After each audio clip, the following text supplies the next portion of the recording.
What happens to us after we die? Have you ever really thought about it? Death is an uneasy subject, one most of us prefer not to dwell on. But for the men caught in the fury of the Great War, there was no such escape.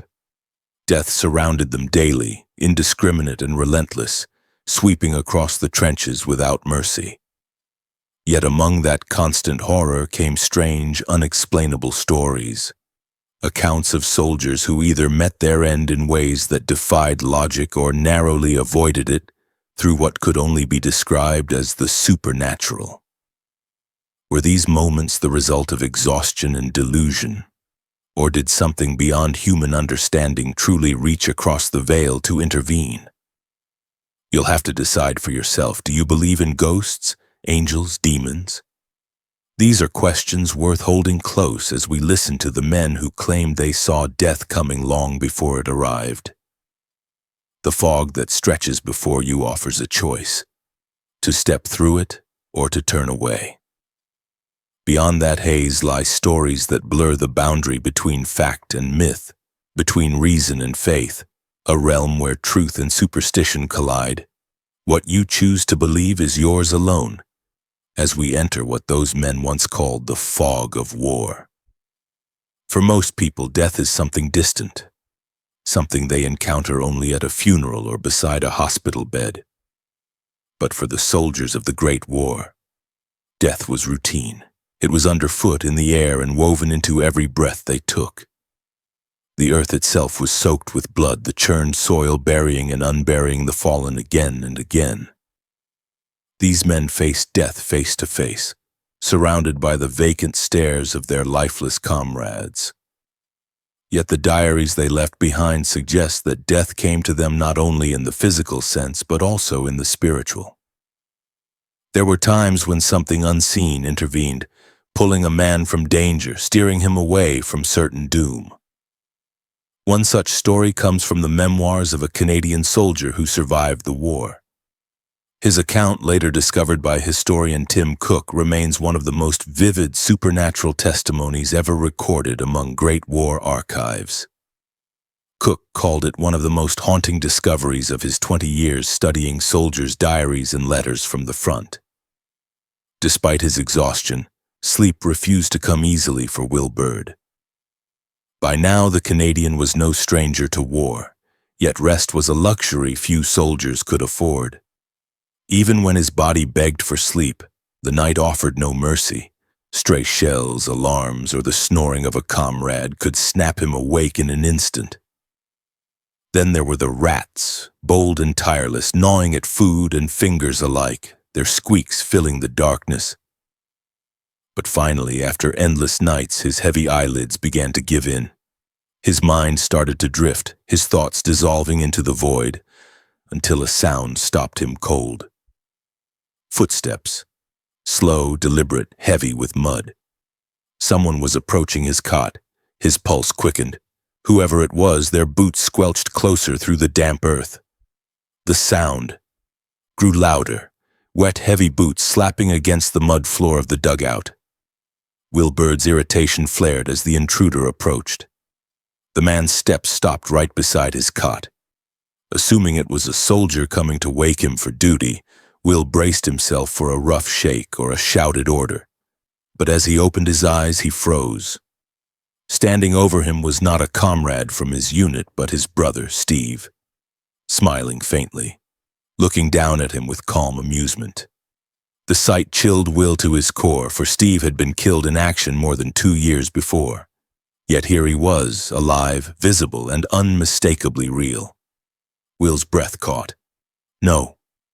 "How? How are you?" he whispered. Steve's hand quickly pressed over his mouth, firm and warm, silencing him. His other hand gestured for Will to stay quiet. For a long moment, the two brothers simply stared at each other in the dim, flickering light. Then Steve leaned closer, his voice calm and certain. "Get your gear and follow me." Will obeyed without hesitation. He slung on his pack, grabbed his rifle, and hurried after his brother into the cold night air. The trench was quiet except for the distant thunder of shells. Steve walked quickly, his movements stiff and deliberate, not once glancing back. Will called out to him several times, asking where they were going, but his brother gave no reply, his eyes fixed forward as though under some silent command. The deeper they went, the more uneasy Will felt. Steve's pace never slowed, never wavered. At last, Will turned a corner, only to find the trench before him empty. His brother was gone. Panic welled in his chest. "Steve!" he called, his voice echoing into the mist. Nothing, only the faint rustle of the wind. Alone now, trembling and spent, Will sank against the cold wall of the trench. Exhaustion consumed him like a wave. For the first time in weeks, his body gave in completely, and he slipped into a deep, dreamless sleep. When Will awoke, daylight was breaking through the gray morning haze. Disoriented, he rubbed his eyes, trying to make sense of what had happened the night before.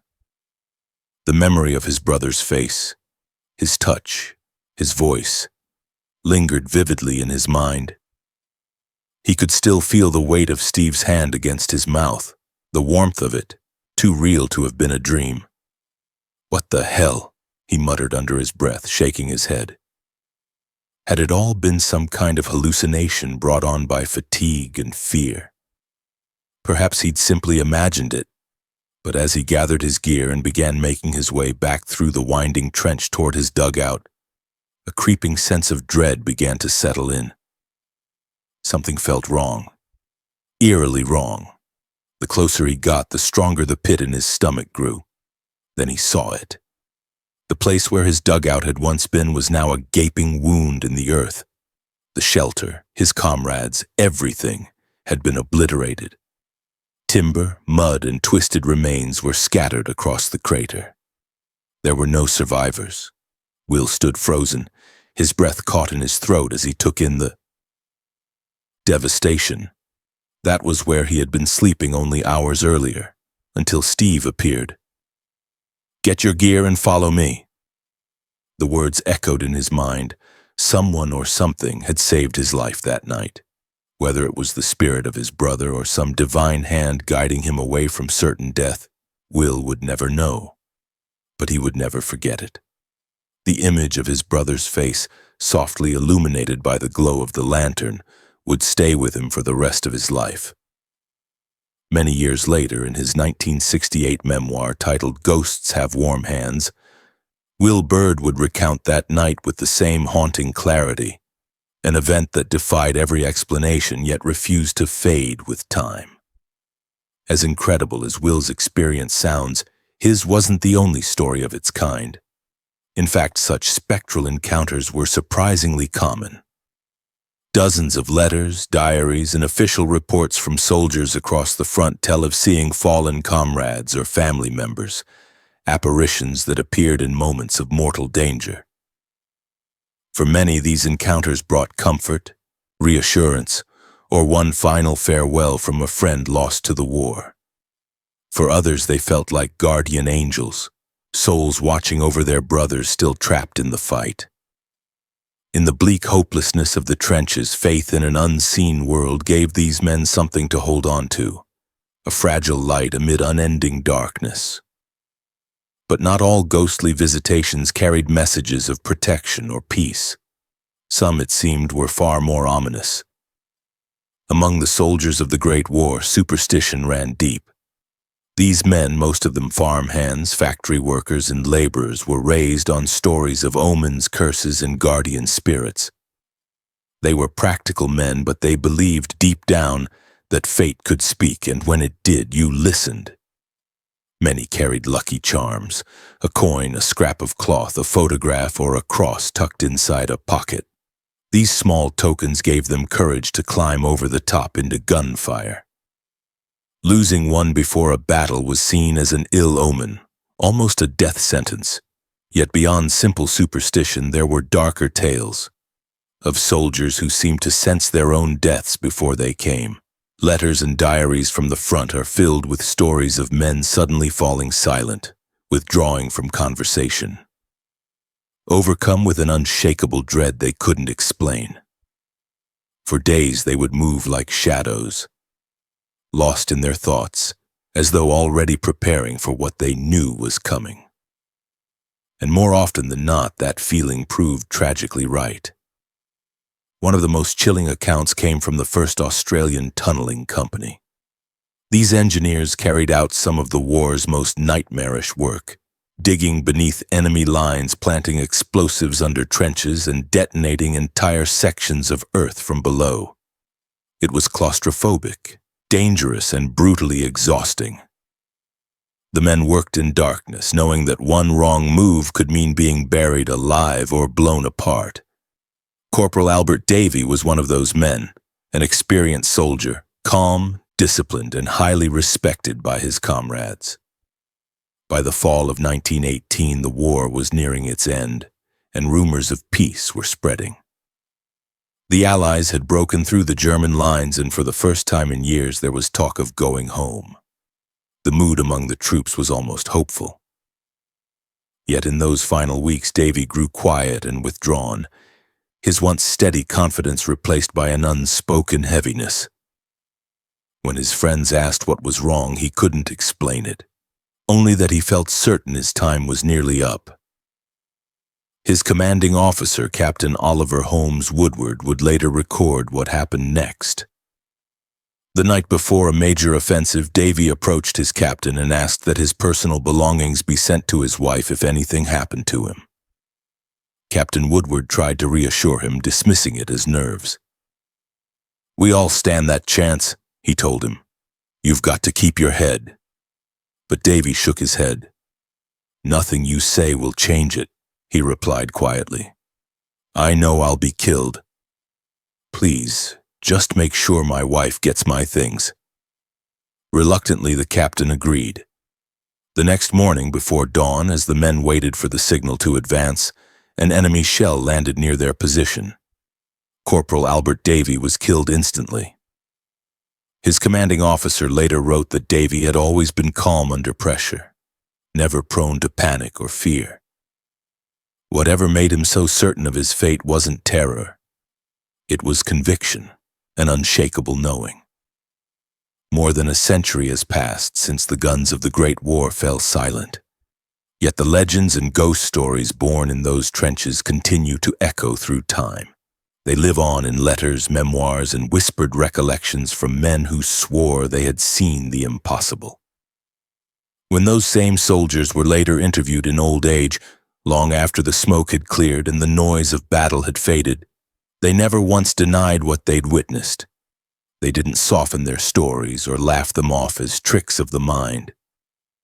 These were men trained to see, to react, to survive. Their senses were sharpened by years of combat, their instincts honed by the constant threat of death. These were not dreamers or storytellers by nature. They were soldiers who trusted their eyes and their gut. So what do we make of it when men like these, the very best observers of human nature and danger, claim to see the faces of their dead comrades staring back at them in the dark?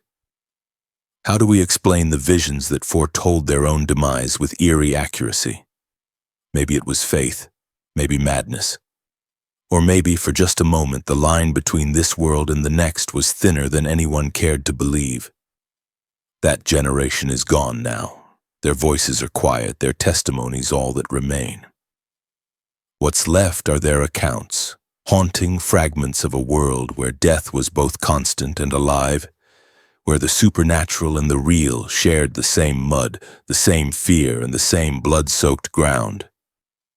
They were men who faced death and perhaps caught a glimpse of what waited beyond it.